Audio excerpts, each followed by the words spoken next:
Hi, everyone. Welcome back to Emma's Talk. Hello, hello. It's me, Harry again. Harry, be honest. Do job interviews make you nervous? Oh, Emma, so nervous. Even now, even after many interviews, my hands still get a little sweaty.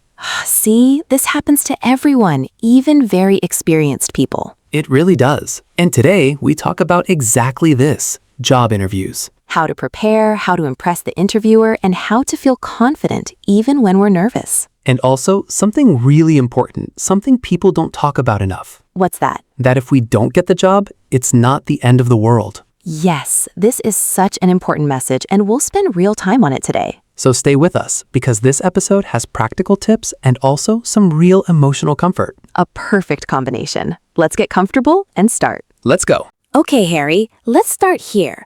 Why do job interviews feel so scary for so many people? Good question. I think first, because so much feels like it's at stake. At stake, meaning our income, our future, our plans? Exactly. Money, career, sometimes even our sense of self-worth all feel connected to this one moment. That's a lot of pressure for just one conversation. It really is. So much pressure on one conversation. Let's repeat that. So much pressure on one conversation. What's another reason interviews feel scary, Emma? I think being judged. We're literally being evaluated by a stranger in a short amount of time. True. And being judged, even in small ways, naturally makes most people feel a little vulnerable. Being judged makes us feel vulnerable. Let's repeat that. Being judged makes us feel vulnerable. What about the unknown, Harry? Not knowing exactly what questions will be asked? Definitely, yes. Our brain often feels more anxious facing uncertainty than facing something familiar. Uncertainty creates anxiety, even more than difficulty itself. Uncertainty creates anxiety even more than difficulty itself. Let's repeat that. Uncertainty creates anxiety, even more than difficulty itself. This is such an honest, understanding start to our conversation today. Now, let's talk about something really useful, how preparation actually reduces this fear. Okay, Harry, let's talk about preparation. Why does preparing well actually help reduce our nervousness? Great question. I think uncertainty, as we just said, creates fear. Preparation directly reduces uncertainty. So the more we know, the calmer we feel? Exactly. Preparation replaces unknown with familiar, and familiar things feel much less scary. Preparation replaces the unknown with the familiar. Let's repeat that. Preparation replaces the unknown with the familiar. What should someone actually prepare before an interview, Harry? First, research about the company. What do they do? What are their values? This shows real interest, doesn't it? Not just applying randomly everywhere. Exactly. Genuine research shows genuine interest. Let's repeat that. Genuine research shows genuine interest. What else should someone prepare? I think a short introduction about themselves. Not memorized word for word, but clear and comfortable. True. This is almost always asked. Tell me about yourself. What should a good answer include? A little background, your experience, and why you're excited about this specific role. Short, focused, and personal. Let's repeat that. Short, focused, and personal. What about preparing questions to ask the interviewer, Harry? Does this matter too? Definitely yes. This shows real engagement and genuine curiosity about the role and company. Preparing questions shows real engagement. Let's repeat that. Preparing questions shows real engagement. This is such practical, useful advice for anyone preparing for an upcoming interview. Now, let's talk about something equally important, how we actually present ourselves, physically and in our behavior. Okay, Harry, let's imagine that first moment, walking into the interview room. What matters most right at the beginning? I think first, arriving a little early. Not too early, but around 10 to 15 minutes before. This shows respect for their time, doesn't it? Exactly. And it also gives us a few quiet minutes to calm our nerves before walking in. Arriving early shows respect and calms our nerves. Let's repeat that. Arriving early shows respect and calms our nerves. What about our body language, Harry? Standing tall, walking confidently? Very important. Standing tall with relaxed shoulders sends a message of quiet confidence, even before we say a single word. Body language speaks before our words do. Let's repeat that. Body language speaks before our words do. What about the handshake and eye contact, Harry? Any tips here? A firm handshake, not too strong, not too weak, along with warm eye contact and a genuine smile. Not too strong, not too weak. Balance again. Ha, balance really does appear everywhere in life, doesn't it? It really does. What if someone feels nervous and their handshake feels shaky? This is completely normal. A little nervousness is expected, and honestly, most interviewers understand this completely. Most interviewers understand nervousness. Let's repeat that comforting idea. Most interviewers understand nervousness. This really helps release a little bit of pressure, doesn't it? Knowing nervousness is normal and accepted. Exactly. Now, let's talk about something specific. How to actually answer difficult or unexpected questions with confidence. Okay, Harry, let's talk about tricky interview questions. What's a common, difficult question people struggle with? One classic difficult question is, what is your biggest weakness? Oh, this question feels so uncomfortable. Nobody wants to expose their weaknesses to a stranger. True, but I think honesty combined with growth works really well here. What do you mean by that? For example, instead of pretending we have no weaknesses, we could say, I sometimes struggle with public speaking, but I've been actively practicing and improving. Oh, this shows self-awareness and effort at the same time. Exactly. Honesty combined with growth impresses interviewers. Let's repeat that. Honesty combined with growth impresses interviewers. What about questions we simply don't know the answer to, Emma? What should we do then? I think it's completely okay to pause and think for a moment before answering. True, we don't need to rush immediately into an answer. Exactly. Pausing to think shows thoughtfulness, not weakness. Pausing to think shows thoughtfulness, not weakness. Let's repeat that. Pausing to think shows thoughtfulness, not weakness. What if we genuinely don't know something, Harry? Is it okay to admit that? Absolutely, yes. Saying, that's a great question. I'm not completely sure, but here's how I would approach finding out, shows real honesty and problem solving. Honesty, even about not knowing, builds real trust. Let's repeat that. Honesty, even about not knowing, builds real trust. This is such practical, calming advice for handling difficult questions with genuine confidence. Now, let's take a quick moment to remind our listeners about something important. By the way, if you are learning something new today, please give this video a like. Yes, and subscribe too. It really helps our channel grow. And it helps you too, because you get more practical, useful videos like this every single week. Real English and real career advice, together, as always. Exactly. Okay, let's continue our conversation about job interviews. Okay, Harry, let's talk about storytelling.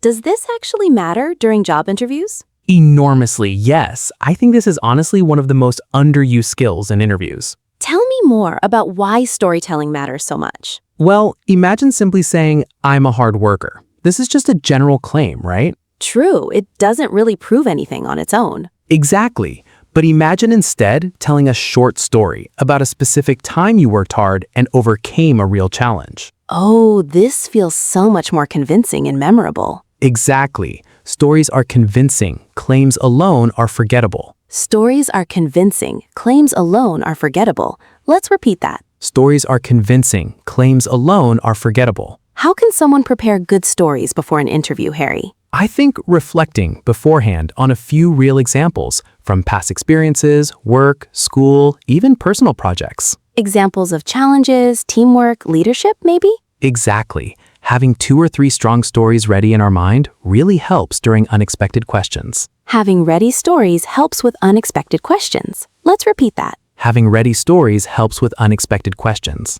What about keeping these stories short, Harry? Does length matter? Definitely yes. A clear, concise story works much better than a very long, detailed one. Concise stories work better than long ones. Let's repeat that. Concise stories work better than long ones. This is such useful, practical advice for making our interview answers so much more memorable and convincing. Emma, let's talk about enthusiasm now.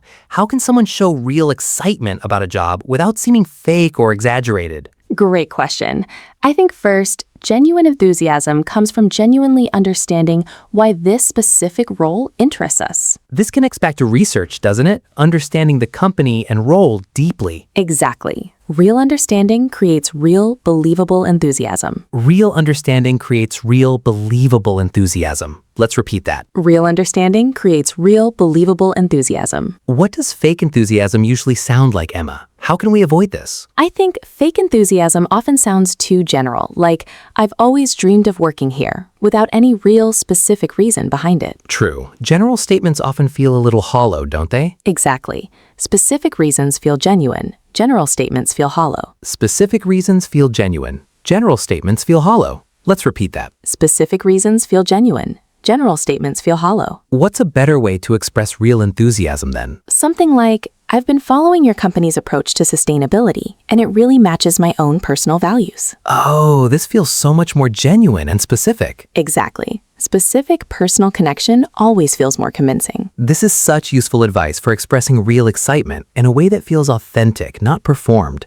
Now, let's talk about something related, our tone of voice and energy during the interview. Harry, let's talk about tone of voice. Does this really affect how we're perceived during interviews? Absolutely, yes. The same words said with different energy create completely different impressions. Can you give an example? Sure. Imagine saying, I'm really excited about this opportunity in a flat, quiet voice. Compared to saying it with warmth and genuine energy. Exactly. Completely different feeling, even though the words are identical. Same words, completely different feeling. Let's repeat that. Same words, completely different feeling. What if someone naturally has a quieter, calmer voice, Harry?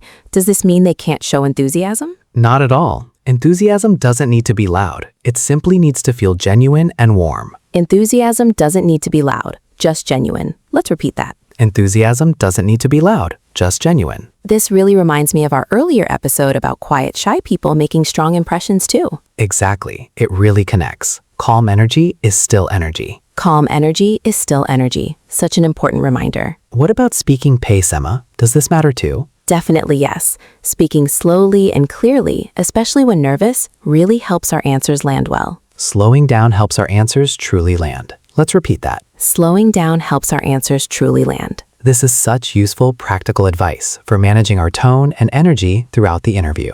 Okay, Harry, let's talk about something so many people struggle with. Actually managing nervousness in real time during the interview itself. Such an important, practical topic. What helps in that exact moment, Emma? I think first, simply breathing slowly and deeply, right before and even during the interview. True. Deep breathing really does calm our nervous system quickly. Deep breathing calms our nervous system quickly. Let's repeat that. Deep breathing calms our nervous system quickly. What about our thoughts, Harry? Does changing our inner thoughts help too? Definitely, yes. Instead of thinking I might fail, try thinking I am prepared and capable. Changing our inner thoughts changes our outer behavior. Changing our inner thoughts changes our outer behavior. Let's repeat that idea. Changing our inner thoughts changes our outer behavior. What if nervousness still shows a little, even with all this preparation, Emma? I think that's completely okay too. We could even say honestly, I'm a little nervous, but really excited to be here. Oh, this actually feels really human and relatable, doesn't it? Exactly. Honesty about nervousness often creates real human connection. Honesty about nervousness creates real connection. Let's repeat that comforting idea. Honesty about nervousness creates real connection. This is such reassuring, practical advice for anyone feeling nervous about their next interview. Now let's talk about something equally important, what to do right after the interview ends. Okay, Harry, let's talk about after the interview. What should someone do once it's finished? Great question. First, I think sending a short thank you message or email really matters. A thank you message? Tell us why this is important. It shows appreciation for their time and reinforces your genuine interest in the position. A thank you message shows appreciation and interest. Let's repeat that. A thank you message shows appreciation and interest. What should this message actually include, Harry? Something simple, like, thank you for taking the time to meet with me today. I really enjoyed learning more about the role, and I'm excited about the opportunity. Short, polite, and genuine. Let's repeat that structure. Short, polite, and genuine. What about reflecting on our own performance, Harry? Does this help too? Definitely yes. Taking a few minutes to think honestly about what went well and what we might improve next time. Reflection helps us grow for our next opportunity. Let's repeat that. Reflection helps us grow for our next opportunity. What about waiting for their response, Harry? This part can feel so stressful. It really can. I think it helps to shift our focus toward other things, other applications or activities, instead of constantly checking our phone. Shifting focus reduces the stress of waiting. Let's repeat that. Shifting focus reduces the stress of waiting. This is such practical, calming advice for the period right after an interview. Now, let's move into something incredibly important, the real heart of today's conversation. What happens if we don't get the job? Emma, this feels like such an important part of our conversation today. It really is, Harry. Let's be honest. Rejection after an interview can really hurt, can't it? It really can, especially if we really wanted that specific job or opportunity. True, and I think it's completely okay to feel disappointed, even sad for a little while. Absolutely. Feeling disappointment is completely normal and valid. Feeling disappointment is completely normal and valid. Let's repeat that comforting idea. Feeling disappointment is completely normal and valid. But Harry, why do you think it's so important to remember this isn't the end of the world? I think because one rejection doesn't define our entire worth or our entire future. One rejection doesn't define our worth. Let's repeat that powerful, important idea. One rejection doesn't define our worth. This is such a crucial reminder, isn't it? Especially in a moment that can feel so personal and painful. Exactly. It's easy in that moment to think, I'm simply not good enough. But this thought, honestly, usually isn't true, is it? Not at all. Usually there are so many factors completely outside our control. What kind of factors, Harry? Maybe another candidate had slightly more specific experience. Maybe the company's internal needs simply changed at the last moment. So many factors completely outside our control. Let's repeat that. So many factors completely outside our control. This really helps release some unnecessary personal guilt, doesn't it? It really does. Now, let's talk more about how we can actually cope in a healthy way after this kind of disappointment. Okay, Harry, let's talk practically now. How can someone cope in a healthy way after not getting a job? Great question. I think, first, allowing ourselves to actually feel the disappointment instead of pushing it away completely. Allowing ourselves to feel disappointment first. Let's repeat that. Allowing ourselves to feel disappointment first. What comes next, Harry, after allowing ourselves to feel this? I think gently reminding ourselves of our own strengths and past achievements. This really helps balance the disappointment, doesn't it? Remembering we still have real value. Exactly. Remembering our strengths balances disappointment. Let's repeat that. Remembering our strengths balances disappointment. What about talking to supportive people, Emma? Does this help too during this difficult moment? Definitely yes. Sharing our feelings with someone we trust often really helps process disappointment in a healthy way. Sharing our feelings helps us process disappointment. Let's repeat that. Sharing our feelings helps us process disappointment. What about learning from the experience, Harry? Does every rejection actually teach us something? I believe so, yes. Even reflecting honestly, what might I do differently next time, turns disappointment into real, valuable growth. Reflection turns disappointment into valuable growth. Let's repeat that important idea. Reflection turns disappointment into valuable growth. This really shows even difficult moments can become meaningful, useful steps in our own personal journey. It really does. Now, let's talk about something equally important. Why every rejection might actually be redirecting us towards something better. Emma, I really believe this idea, honestly. Sometimes rejection redirects us towards something even better, don't you think? I completely agree, Harry. Can you think of a personal example where this happened to you? Yes, actually. I once really wanted a specific job, and I didn't get it. I felt really discouraged at the time. What happened after that? A few months later, I found a completely different opportunity that honestly ended up being a much better fit for me. Oh, this really shows sometimes closed doors lead us toward better open ones. Closed doors sometimes lead us toward better open ones. Let's repeat that beautiful idea. Closed doors sometimes lead us toward better open ones. Emma, do you have a similar story too, personally? I do, actually. I once didn't get a position I really wanted, and later I realized the company's culture wasn't actually a good match for my own values. Oh, so looking back, the rejection actually protected you in a way. Exactly. At the time, it felt like a loss. Looking back, it felt like real protection. At the time, a loss. Looking back, protection. Let's repeat that beautiful idea. At the time, a loss. Looking back, protection. This really helps shift our whole perspective on rejection, doesn't it? From pure disappointment toward genuine curiosity about what might come next. From disappointment toward curiosity. Such a healthy, hopeful shift. Emma, what about someone facing multiple rejections, one after another?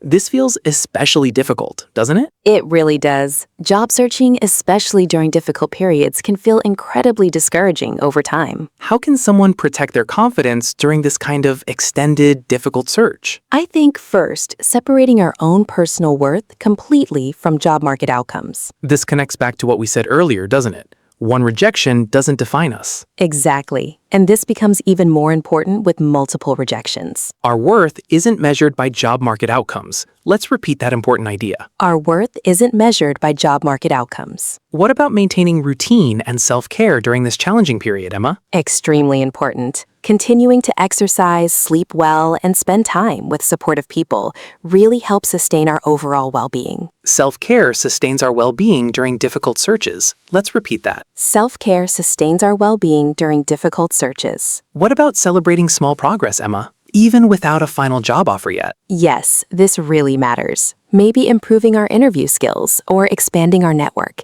These are real valuable progress too. Progress exists even without a final job offer. Let's repeat that encouraging idea. Progress exists even without a final job offer. This is such compassionate, practical advice for anyone currently facing a long, difficult job search. Harry, I think this connects beautifully to our earlier episode about success meaning different things to different people. It really does.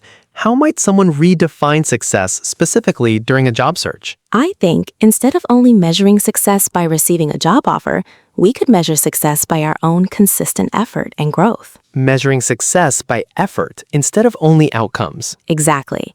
Success can mean showing up, preparing well, and learning from each experience, regardless of the final outcome. Success can mean effort and learning regardless of outcome. Let's repeat that. Success can mean effort and learning regardless of outcome. This really removes so much unnecessary pressure from each individual interview, doesn't it? It really does. Each interview becomes practice and growth, rather than one single, terrifying all-or-nothing moment. Each interview becomes practice rather than an all-or-nothing moment. Let's repeat that freeing idea. Each interview becomes practice rather than an all-or-nothing moment. This is such a healthy, sustainable way to think about our entire job search journey. It really is. Now, let's move towards something practical, how to actually stay motivated during this journey. Emma, staying motivated during a long job search feels so challenging, doesn't it? It really does. What practical habits might help someone stay motivated throughout this journey? I think first, setting small, manageable daily goals instead of only focusing on the huge final goal. Like, today I will send 3 applications instead of only thinking about landing the perfect job. Exactly. Small daily goals feel much more manageable and achievable. Small daily goals feel more manageable. Let's repeat that. Small daily goals feel more manageable. What about celebrating small wins, Harry? Does this help sustain motivation too? Definitely, yes. Even receiving a response or completing a strong application deserves genuine celebration. Small wins deserve genuine celebration. Let's repeat that. Small wins deserve genuine celebration. What about surrounding ourselves with supportive, encouraging people, Harry, during this journey? Enormously important. This connects back to our earlier episode about supportive people completely changing our journey. Supportive people help sustain our motivation and confidence. Let's repeat that. Supportive people help sustain our motivation and confidence. This is such practical, encouraging advice for staying strong during a challenging job search journey. Harry, before our full list, I want to talk about something so common today, video interviews. Do the same confidence tips apply on screen? Mostly yes, but with a few extra things we're thinking about. Like what exactly? First, testing our technology beforehand. Camera, microphone, internet connection, all checked ahead of time. This really prevents unnecessary last-minute stress, doesn't it? Exactly. Testing technology early prevents unnecessary stress. Let's repeat that. Testing technology early prevents unnecessary stress. What about our background and surroundings, Emma? Does this matter for confidence too? Definitely yes. A clean, simple, distraction-free space really helps us feel more calm and focused. A calm space helps create a calm mind. Let's repeat that. A calm space helps create a calm mind. What about looking at the camera, Emma, instead of the screen? Does this affect our confidence too? It really does. Looking at the camera creates genuine eye contact, which builds real, warm connection, even through a screen. Eye contact builds connection, even through a screen. Let's repeat that. Eye contact builds connection, even through a screen. What if something goes wrong, Emma, during a video interview? Like a frozen screen or a technical issue? I think staying calm and simply politely addressing it works best. Something like, "I'm so sorry, it looks like my connection froze for a moment." Staying calm during small problems actually impresses interviewers. Staying calm during small problems impresses interviewers. Let's repeat that. Staying calm during small problems actually impresses interviewers. This really shows confidence isn't about everything going perfectly. It's about how calmly we handle small, unexpected bumps along the way. Beautifully said, Emma. Now let's talk about something equally practical: how our appearance and presentation can support our overall confidence. Okay, Harry, let's talk about appearance, honestly, for a moment. Does what we wear actually affect our confidence during interviews? I think yes, quite a lot actually. Not because appearance defines our worth, but because feeling put together often helps us feel mentally prepared too. Feeling put together helps us feel mentally prepared. Let's repeat that. Feeling put together helps us feel mentally prepared. What's good general advice, Harry, for choosing what to wear to an interview? I think researching the company culture beforehand and choosing clothes slightly more formal than their everyday typical style. Slightly more formal than everyday style. That's such a useful, simple guideline. Exactly. It shows respect for the occasion without feeling completely out of place. What if someone genuinely doesn't know what's appropriate for a specific company, Harry? A safe, classic choice usually works well. Neat, clean, simple clothing that feels comfortable and professional. Neat, clean, and comfortable. A safe, reliable choice. Let's repeat that. Neat, clean, and comfortable. A safe, reliable choice. Does appearance really matter though, Harry, compared to everything else we've discussed today? Honestly, I think it matters far less than preparation, honesty, and genuine confidence. So appearance supports confidence, but it doesn't create it alone. Exactly. Appearance supports confidence. It doesn't create it alone. Let's repeat that important balance. Appearance supports confidence. It doesn't create it alone. This really keeps everything in a healthy, realistic perspective, doesn't it? Now, let's talk about something interesting. Common myths about job interviews that often create unnecessary pressure. Harry, let's bust a few common myths about job interviews that often create unnecessary stress. Great idea. Myth number 1. You must answer every question perfectly to succeed. Oh, this myth creates so much unnecessary pressure, doesn't it? It really does. In reality, interviewers understand imperfect answers are completely normal and human. Imperfect answers are completely normal and human. Let's repeat that. Imperfect answers are completely normal and human. What's another common myth, Harry? Myth number 2. If you're nervous, you'll definitely fail. We already talked about this, but it's worth repeating here because it's such a harmful common belief. Exactly. Nervousness and success aren't actually opposites at all. Nervousness and success aren't opposites. Let's repeat that reassuring idea. Nervousness and success aren't opposites. What about myth number 3, Harry? Myth number 3. The most talkative, extroverted candidate always wins. Oh, this connects to what we said earlier, too, about quiet confidence being just as powerful. Exactly. Quality of answers matters far more than sheer amount of talking. Quality of answers matters more than quantity of talking. Let's repeat that. Quality of answers matters more than quantity of talking. What's our final myth for today, Harry? Myth number 4. One single interview mistake ruins your entire chances. Oh, this is such a common but really unhelpful belief, isn't it? Very unhelpful. Interviewers usually consider the whole conversation, not one isolated moment. Interviewers consider the whole conversation, not one moment. Let's repeat that comforting idea. Interviewers consider the whole conversation, not one moment. This really helps release so much unnecessary, unhelpful pressure, doesn't it? These myths, honestly, create far more stress than reality itself. Exactly, Emma. Now, with all this understanding gathered together, let's move to our complete practical list, bringing today's whole conversation together.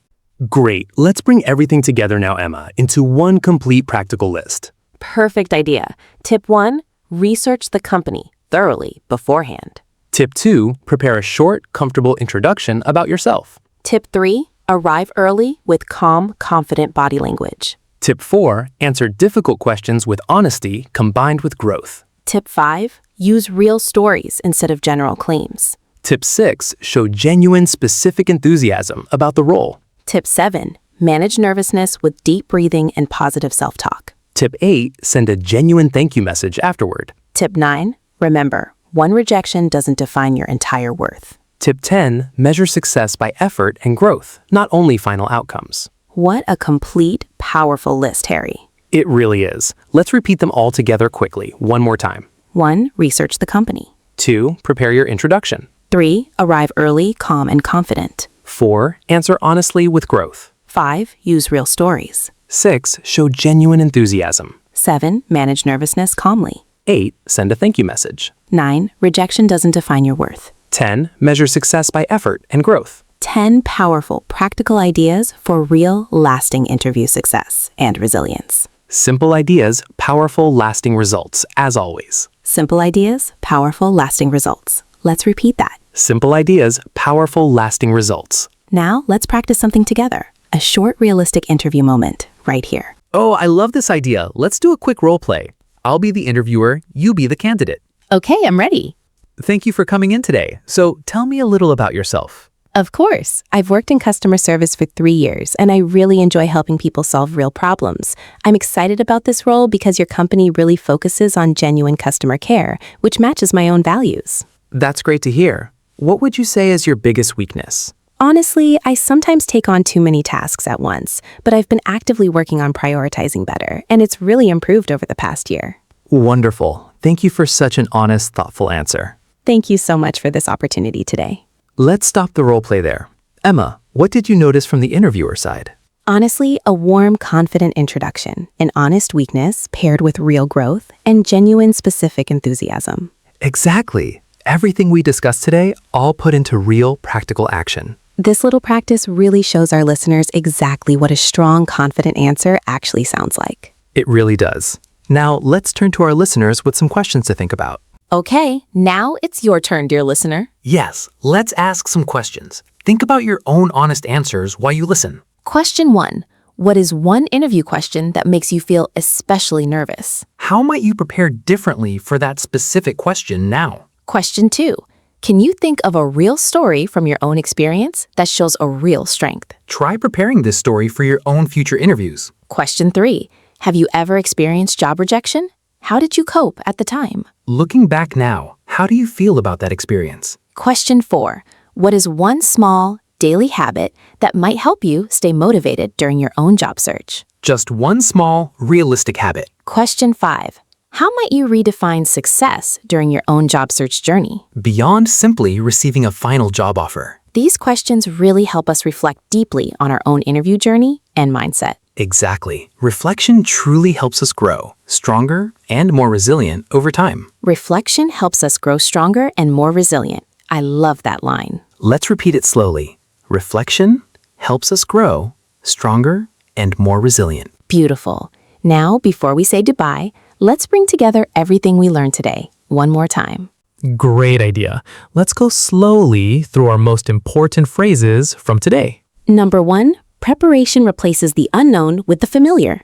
Preparation replaces the unknown with the familiar. Number 2, genuine research shows genuine interest. Genuine research shows genuine interest. Number 3, honesty combined with growth impresses interviewers. Honesty combined with growth impresses interviewers. Number 4, stories are convincing. Claims alone are forgettable. Stories are convincing. Claims alone are forgettable. Number 5, enthusiasm doesn't need to be loud, just genuine. Enthusiasm doesn't need to be loud, just genuine. Number 6, honesty about nervousness creates real connection. Honesty about nervousness creates real connection. Number 7, one rejection doesn't define your worth. One rejection doesn't define your worth. Number 8, closed doors sometimes lead us toward better, open ones. Closed doors sometimes lead us toward better, open ones. Number 9, success can mean effort and learning, regardless of outcome. Success can mean effort and learning, regardless of outcome. Number 10, small wins deserve genuine celebration. Small wins deserve genuine celebration. Wonderful. Now you have 10 powerful phrases and so many practical, comforting ideas from today's episode. 2 lessons in 1 video. As always, English and real meaningful career wisdom. That's always such a good deal. So, Harry, what is one thing you will remember from today's conversation? Good question.